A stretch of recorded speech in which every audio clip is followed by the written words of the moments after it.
Hi, I'm Daniel Andrews, owner and creator of DAN Show, and welcome to my latest 2021 NFL mock draft video. Today, I'm going to break down the Los Angeles Chargers and what they will do with the 13th pick in the 2021 NFL Draft. Now, if you're new here, go ahead, hit that subscribe button and ring the bell to get notified of all my latest videos. Currently, I'm releasing a new draft video every Monday, Wednesday, and Friday. But every Friday night, 7 p.m. Central Standard Time, I go live here on YouTube. In the YouTube show, anything goes.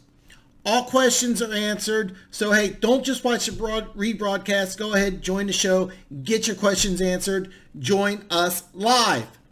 Now that I got that out of the way, let's break down the Chargers. First off, the Los Angeles Chargers hired a brand new coaching staff, if you weren't made aware.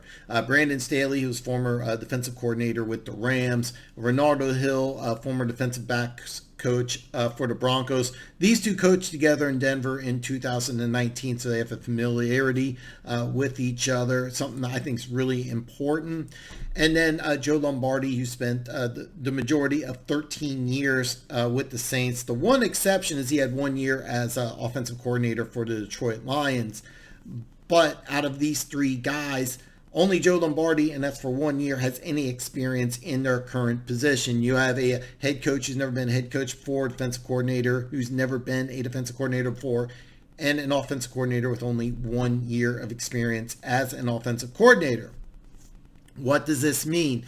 Well, usually when you're inexperienced, you draw on what you know. So it's very safe to say that what you're going to see is on the offensive side of the ball, you're going to see Joe Lombardi try to implement a very similar style to what he knows with 13 years with the Saints. And I think that what you're going to see on the defensive side of the ball is a system much like the Rams ran. Now, this is key because for the last 4 years under Gus Bradley, they ran a 4-3 cover 3 scheme. The Rams ran a varied 3-4 scheme that played a lot of man. So it's very different. So I really expect the front seven to be tweaked quite a bit by the Chargers. And with Casey Hayward being released, corner is going to be a priority. So with the 13th pick in the draft, I do think that possibility is either J.C. Horn or Asante Samuel Jr. Both of them have dads that played in the NFL. Both of these guys would be day one starters. Corner is going to be addressed, whether it's at pick 13 or it's going to be addressed in free agency, but the Chargers will add corners. I don't have this here as the pick, but if the Chargers do trade down in this draft, and either one of these players are available later in the first round, that will be the pick.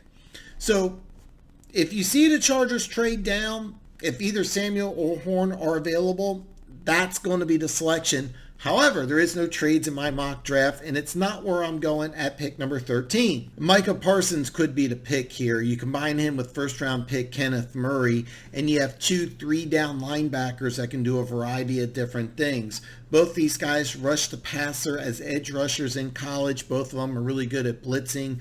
These are 3-down linebackers you could use as chess pieces all over the field. It provides a nightmare for opposing coordinators. Now, most people consider Micah Parsons the best defensive player in the draft, so his value here at 13 might be too much to ignore. You might just say, hey, look at the talent. We can use him. This would be a fun player to choose. You could also go with one of my draft crushes, a real dark horse here, but Joseph Ossai. Now, if Melvin Ingram leaving via free agency, Joseph Ossai could go ahead and replace him. You need a 3-4 outside linebacker. This would be an excellent selection. Now, it is a little rich. However, his work ethic, his intelligence would make great fits for this team.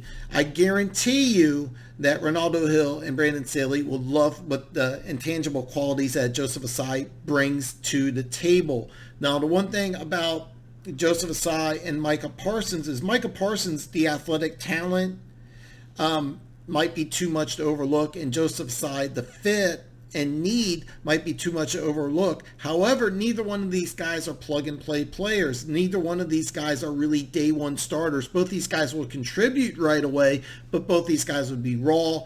Both these guys would need some coaching. Both these guys, while contributors, neither one of them would really be day one starters, and that might be something that you think about.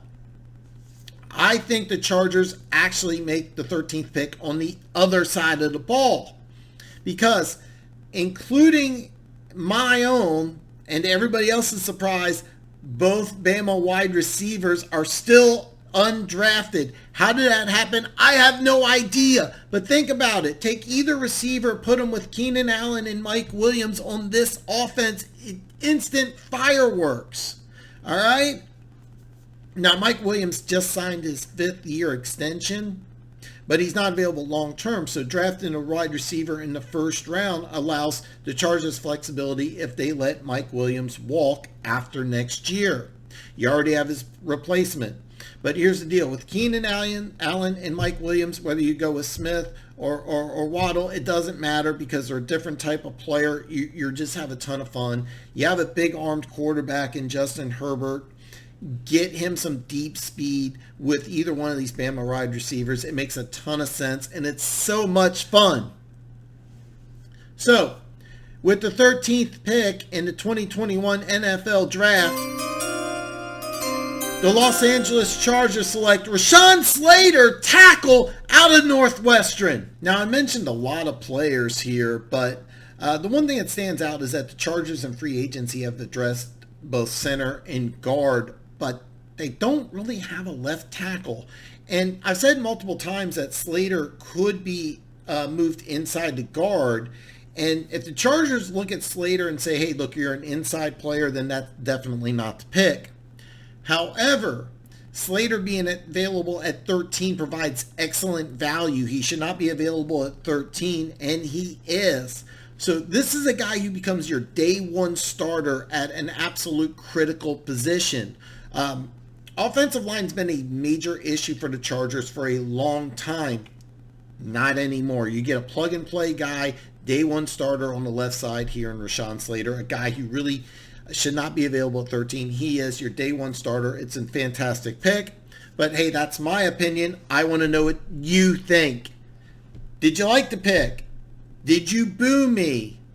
Drop a comment below. Let me know what you think. That's the whole point of this video, is to generate a discussion. Now, it is Friday night. I'm releasing this video Friday, so you know what happens on Friday night. I go live, and I go live here on YouTube. So listen, join the live stream tonight, 7 p.m. Central Standard Time, and let's talk football. Monday, I'm going to break down the Minnesota Vikings and what they're going to do at the 14th pick in the 2021 NFL Draft. So, hey, join the live stream, and I will see you tonight.